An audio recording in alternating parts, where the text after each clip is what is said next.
राम भन्दा दुर्योधन रिसले आगो भयो र भन्न लाग्यो श्रीकृष्णलाई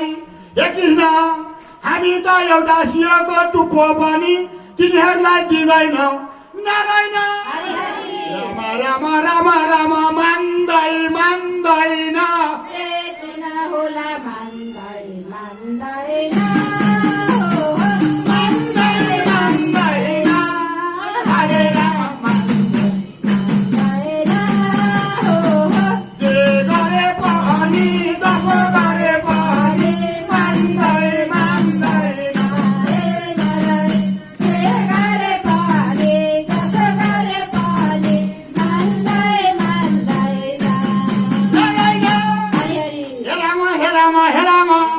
भगवान श्रीकृष्ण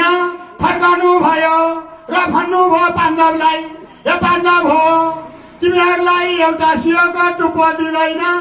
5 गाउँको कुरा त किन गरौँ त्यसैले तिमीहरू नारायण राम राम राम राम गर तयारी